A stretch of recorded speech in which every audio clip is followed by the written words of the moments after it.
All right, we'll take it. It wasn't a sweep out west, but the Sabres do have a pretty darn good West Coast road trip. We'll recap their finale of the Sabres After Dark series with the Seattle Kraken here on the podcast. Plus, there's a team in the Atlantic Division that looks unstoppable. We'll go around the division. We'll talk about Sabres and Kraken, and also a record broken in the NHL. All ahead here on the Locked On Sabres podcast with Joe DiBiase.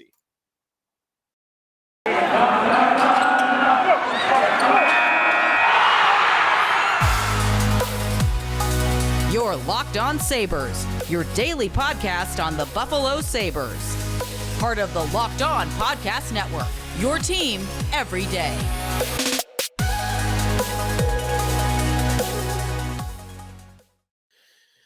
Really appreciate all our Sabre fans taking part in today's show. Welcome to the Locked On Sabres podcast and thanks for making us your first listen every day. We are free and available wherever you get your podcast, including our YouTube channel. Be sure to check us out on YouTube, like and subscribe to the show there or wherever you may be listening. The Sabres fall to the Seattle Kraken by a 5-1 score. And no, these shows are not as fun to do after a loss, but we got to do it. There's a couple of things that I got to get to from the Sabres' loss to the Kraken, including GOAT head of the night. There was at least one individual I thought played very strong in this game. There was one individual I thought was horrific. Worst game I've seen in a Sabre uniform in a long time, and I will make the case for him being benched immediately. That's coming up in segment number 2. And in segment number 3, the Sabres, of course, are off to a pretty good start in the Atlantic Division, but there is one team in the Atlantic that looks unstoppable so far, and it is not, it's not going to be a stunner to you, but it's also not going to be the team that you might have grown accustomed to being unstoppable in recent years. So that's coming up here on the Locked On Sabres podcast. Also a record, a very funny record that I love that was broken in the NHL on Tuesday night. At Sneaky Joe Sports, to follow me on Twitter, at Locked On Sabres, to follow the podcast account. Be sure to always hit us up with a question or a comment in either our YouTube channel or on Twitter, and we love reading them here on the show. So a 5-1 defeat. Sabres fall to the Seattle Kraken. They have never beat the Seattle Kraken. It's only their third meeting all time, but the Kraken beat the Sabres easily twice last season, and they beat the Sabres easily once this season thus far. And this game was never, ever, ever close. Outplayed from beginning to end. And we'll break all of that down coming up here on the show. But it's obviously, 0-3, the worst point percentage the Sabres have against any opponent. The Kraken are the most successful team all time against the Buffalo Sabres, it only being 3 appearances. Little trivia for your friends if you want to whip this out at any point and you're just hanging out with your buddies. The Sabres, of course, their worst record ever is against the Kraken at 0-3. The team that has had the second most success by points percentage against the Buffalo Sabres is not the Bruins, not the Lightning, not the Panthers. Who's been the best against the Sabres all time, not including the Seattle Kraken? The answer is the Columbus Blue Jackets. Amazingly, who would have thought the Columbus Blue Jackets? Because they've not had a proud history. They've not had a successful history, but they have 64.5% of their points all time against the Sabres in 38 meetings. So Kraken won, and the Columbus Blue Jackets 2, Vegas Golden Knights in a very short sample size themselves at number 3 all time against the Sabres. The Sabres were dominated in this game by the Seattle Kraken. Sabres only registered 16 shots on goal. I don't think they had a good shift until the second period. In fact, Rob Ray on the MSG broadcast, when Dylan Cousins scores the Sabres' first and only goal of the game with 7 minutes to go in the second period, Rob uttered, that's the first shift they've won all night. That's the first good shift of the night. And I don't really think he was exaggerating. I think he's probably correct. I don't think they had a good, solid shift from beginning to end through the first 33 minutes of that game. It was just a struggle all the way through. They didn't have their legs. They were getting outraced to pucks horrendous puck management, turnovers in their own end, turnovers in the offensive end that would kill attacks. Just a horrific. I'm going to need a thesaurus today to describe their game. It was one of the worst games I've seen the Sabres put on the ice in a very long time. Certainly in the 6 games they've played so far this season. Looking at some of the stats from this game, the Sabres were outchanced 19-17 in favor of the Kraken. High danger scoring chances, though, is really where the number sways way in one direction. High danger scoring chances for Seattle, 13. High danger scoring chances for the Sabres, 4. 4 in this game. Out again, 16 shots is all you mustered. It's not like the Kraken had a lot. It's a very low event game all around. 24 shots for Seattle, 16 for Buffalo.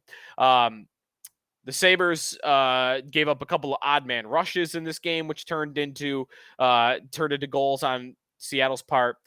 Power play opportunities in this game that didn't go in Buffalo's end. They were 0 for 4. Seattle was 2 for 3. They just thoroughly and utterly dominated from beginning to end. If there is any positive to Tuesday night's game, we'll give it now. Goat head of the night. I'm giving it to Dylan Cozens. Dylan Cozens, I thought, was the only Sabre that was consistent all the way through. He's maybe been the Sabres' most consistent player from beginning to end through these 6 games to begin the season. Cozens on the night, not surprisingly, one of the Sabres' top forwards in Corsi percentage at 56%. One of the Sabres' high guys in expected goals for. He was 3rd on the team with 52.5%. Just an overall solid game from Dylan Cozens, and he nets his 2nd goal of the season. And no, I'm not just giving him goat head of the night, because I did tell you in our episode yesterday that my bet of the night, prop bet of the night, was Dylan Cozens anytime goal scorer at plus 320. Okay, maybe a little bit of the reason why I'm putting him in here is that fact. But Cozens, I did think, was very solid. When we come back, we'll look at the goaltending situation, the eye on the tendies, how Comrie played in this game, how Martin Jones of the Kraken played in this game. And I've got one individual that I thought played so bad against the Kraken that I would campaign for him exiting the lineup immediately Thursday night against the Montreal Canadiens. We'll get into that, and we'll move on past Sabres and Kraken, I promise, and we'll get into some stuff around the Atlantic Division, and also a very fun record that was broken in the NHL on Tuesday night. Both of those are ahead here on the Locked On Sabres podcast.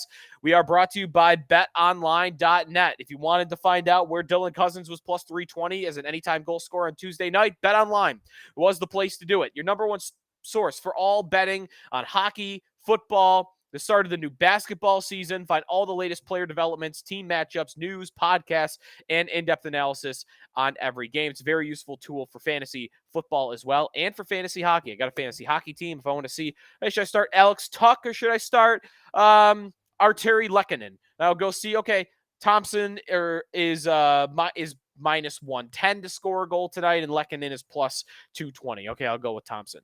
As always, BetOnline remains your continued source for all your sports wagering information. Live betting, up-to-minute scores for every sport out there, whether it's Champions League soccer, whether it's the World Series, whether it's golf, whether it's boxing. You've got a fight coming up between Jake Paul and Anderson Silva. You can check all the odds and the latest news on that fight at BetOnline. Head to their website today or use your mobile device to learn more. BetOnline, where the game starts.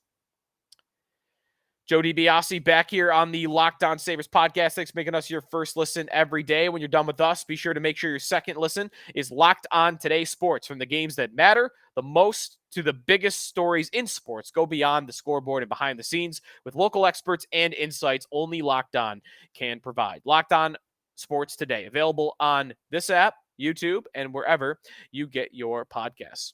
Joe DiBiase here on the Locked On Sabres podcast. All right, who was the individual I thought was just horrific in the Sabres loss to the Seattle Kraken, a 5-1 defeat to drop to 4-2 on the season? That individual undoubtedly was Vinnie Hinostroza.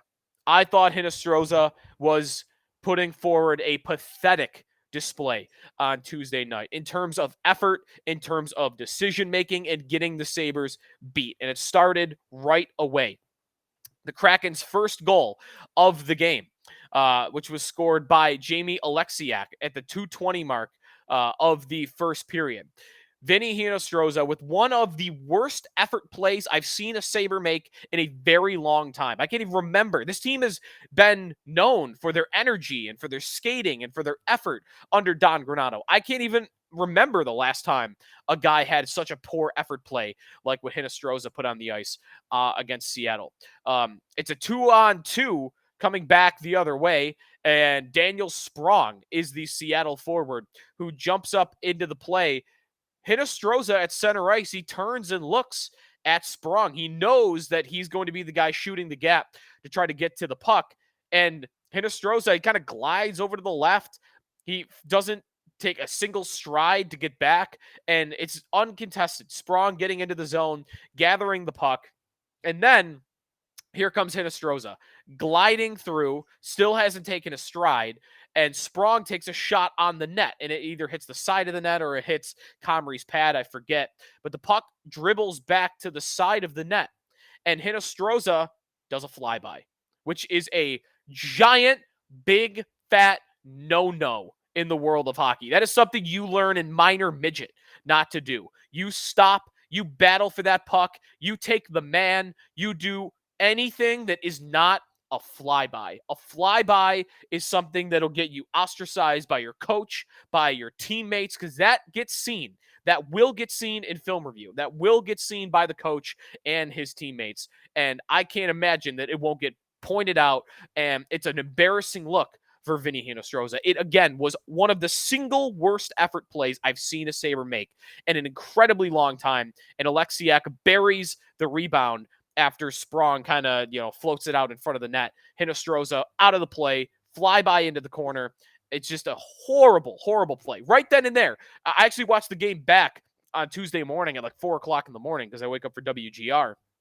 So I didn't run to Twitter to tweet about it, but I did think about it. I thought about running to Twitter knowing that everyone knew what the game was. I didn't because I didn't want to know what the score was. I was still trying to, watch the game before I went into work, not know what the score was, avoid it altogether. But man, I had the urge to run to Twitter and blast him and argue that he should have been benched right then and there.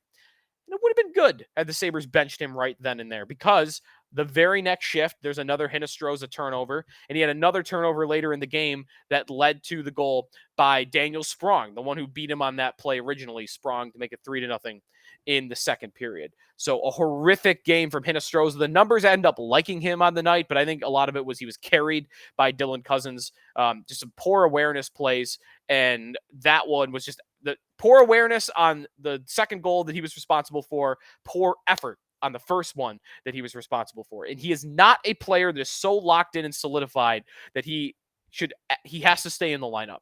To me, Peyton Krebs not playing in this game, not playing in the game against Vancouver, absolutely should go into the lineup over Vinnie Hinostroza. And I might want to predict that happens, because if I know Don Granato, he saw those plays against Seattle, and he's going to put Krebs back in, likely for Hinostroza. We'll see, though. I have no inside information in knowing that. But a horrific job. I almost need to create an award just for that. The Andy Delmore Award, something, to describe how bad I thought Hinostroza was in this game.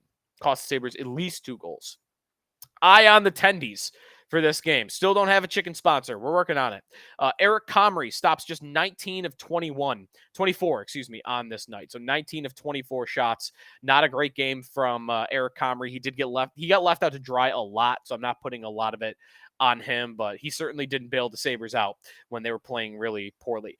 By the way, 19 saves on a 24 shot night. That is a .792 save percentage. That is not good. Martin Jones in this game. Martin Jones only stops 15 of 16 shots. And I mentioned earlier, he only faced 4 high danger scoring chances. He had nothing. There was no challenge for Martin Jones. And he was the game's 3rd star. I have no idea what the Seattle media was watching, because Martin Jones didn't do anything in this game. Yeah, he stopped 15 of 16 shots. Whoop-de-doo. There wasn't a single great save he made in the entire game. He's still a horrible goaltender, one of the worst backups in the NHL. And he's lucky the Sabres were only able to muster 16 shots in this game. All right, we'll move past this one, though. 3 of 4 on the West Coast road trip. You take that. You absolutely take that. The positive note here is we're 6 games through. I saw a stat from, I think it was J Fresh Hockey, that the Sabres have had the 5th hardest schedule to start the year. It's only 6 games, but their strength of opponent for the first 6 games was 5th hardest in the NHL. And they come out of it 4-2, 11th in expect some of the expected goals for rates. I think, this is a pretty favorable result for the Sabres to win 3 of 4 out west. And it's exactly what they needed. If you told any Sabre fan they were going to start the season 4-2 with that schedule, a game against Florida, a game against Ottawa, who made upgrades, and then a West Coast road trip, and you said they're going to win 4 of 6, every single Sabre fan would have signed on the dotted line. So even though Tuesday night was a horrible effort, I thought, and just a bad game overall, not a good feeling after that one, I think we're still happy with the way that the road trip played out by a lot, 3 of 4. All right, when we come back, we'll sail across the Atlantic. Which Atlantic team looks unstoppable right now? We'll get to that and also a very fun NHL record that was broke on Tuesday night. That's ahead here on the Locked On Sabres podcast with Joe DiBiase. Welcome back to the Locked On Sabres podcast with Joe DiBiase at Sneaky Joe Sports to follow me on Twitter, at Locked On Sabres to follow the podcast account. And if you want to, listen to our counterparts, be sure to hit up Joe Marino and the Locked On Bills podcast. The Bills, of course, are a Super Bowl favorite and the funnest team we've had here in Buffalo since the 06-07 Sabres at the very least. Let's get to our sail across the Atlantic. The Boston Bruins are the team I've been referencing all show that look unstoppable to begin the season. The Boston Bruins have a 6-1 record. They have a +10 goal differential. They have got David Pastrnak leading the NHL in points with 12 points in 7 games played. David Krejci is back in the NHL after a year in the Czech Republic. He has 8 points in 7 games played. He's been a big boost for them. Patrice Bergeron is at 7 points in 7 games played. And Linus Ullmark, who was starting to lose the starting job to Jeremy Swayman last season in Boston, he has taken the net by the horns to start this year. Ullmark in 5 games, 5 starts, has only allowed 11 goals, so almost exactly 2 goals per game allowed, a .936 save percentage, 5.4 goals saved above expected. In comparison, Jeremy Swayman, 4.3 goals below expectation, an .816 save percentage, and only 2 starts. He has allowed 9 goals. Ullmark's allowed 11 goals in 5 games. Swayman has allowed 9 goals in 2 games. So Ullmark off to a fabulous start.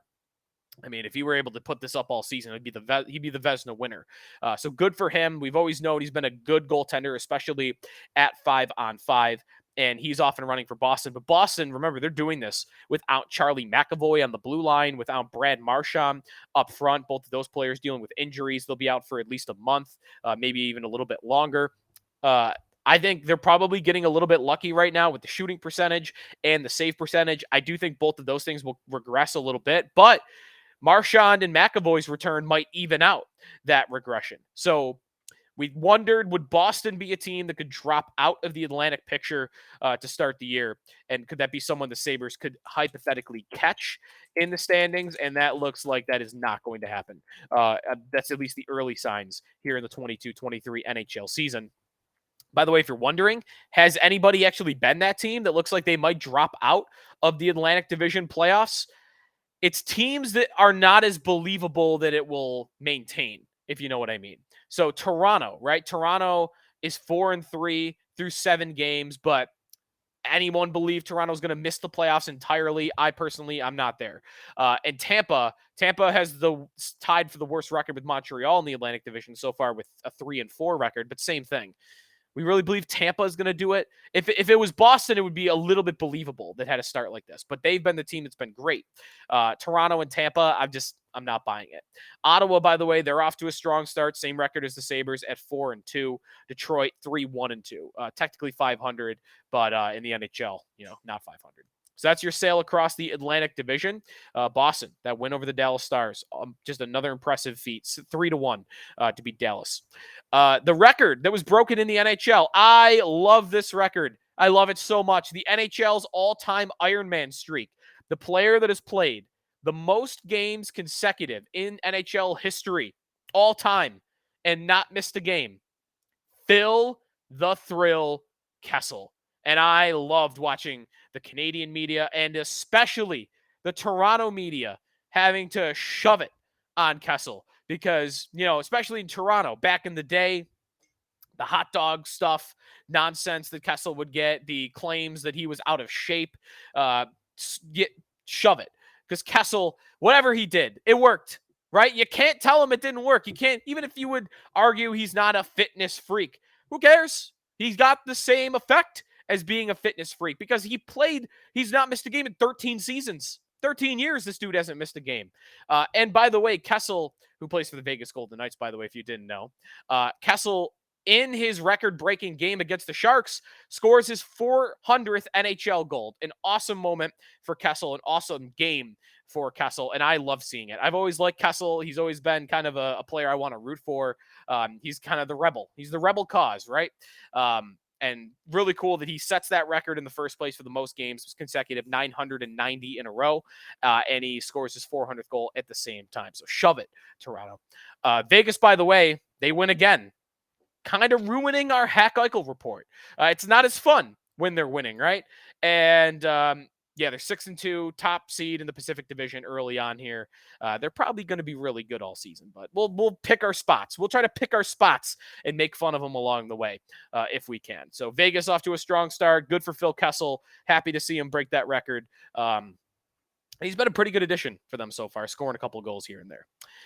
All right, that's going to do it for us here on the Locked On Sabres podcast. So what do we got next? We got the Sabres hosting the Montreal Canadiens. They're finally back home, a Thursday night meeting at 7 p.m. At KeyBank Center. So we will preview that game tomorrow. So come back for that here on Locked On Sabres. Wherever you may be listening, be sure to hit us up with a question or a comment. Like and subscribe us. Always be appreciative of when you leave a review as well. At Sneaky Joe Sports, follow me on Twitter at Locked On Sabres to follow the podcast account. And that's going to do it for us. Thanks for making Locked On Sabres your first listen every day. Now going to make your second listen Locked On Today Sports. From the games that matter to the most, I'd say screwed up the read. It happens. From the games that matter the most to the biggest stories in sports, go beyond the scoreboard and behind the scenes with local experts and insights only Locked On can provide. Locked On Sports Today, available on this app, YouTube, and wherever you get your podcasts. All right, take two. We did it. Thanks for listening, and we'll talk to you tomorrow here on Locked On Sabres. Later.